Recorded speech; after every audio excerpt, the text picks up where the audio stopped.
Kaya binibigyan ko po ng 1 point si Jaren.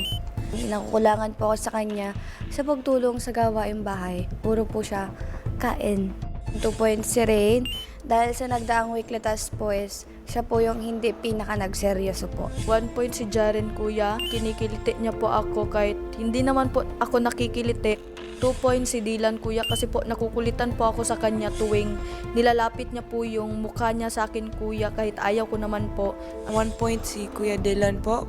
Kasi when I try to express my opinions, he doesn't really listen to it po. 2 points si Ate Colette. Kasi she's insensitive po. When people are having a serious conversation, she doesn't care if she's interrupting them po. 1 point si Kuya JM. Hindi pa rin siya nagseseryoso po kuya. Pinapatawa niya pa rin kami sa task kahit na alam na niya na dapat hindi kami mag-show ng emotions. 2 points si Fiang because she doesn't have a proper table etiquette po. Parang disrespectful din sometimes yung mga ginagawa niya at sinasabi niya po while we're eating. 1 point to Colette Kuya. In instances, she can be very blunt.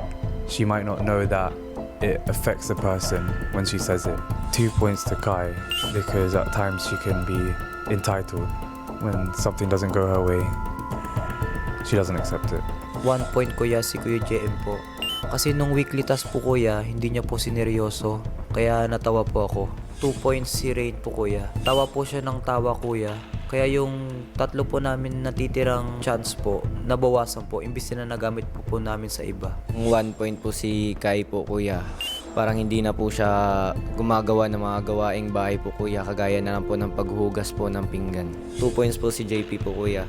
Dahil paminsan-minsan po nakakainsulto po yung biro niya kuya at di niya po iniisip na mas matanda po ako sa kanya po kuya. 1 point si Rain dahil po doon sa weekly task na nonchalant na dapat wala po nag-react.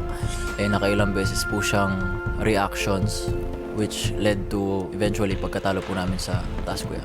2 points si Fiang. May mga jokes pa rin po siya until this week na naging uncomfortable po yung ibang housemate.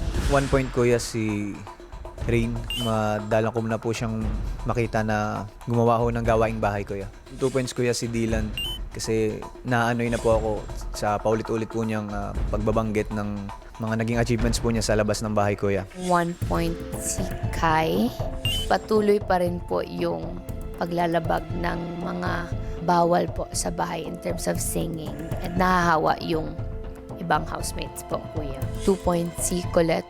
Because out of everyone here, she's one that knows how to cook, but I've noticed that she doesn't take initiative to do so or she's not willing to cook for everyone else, kuya.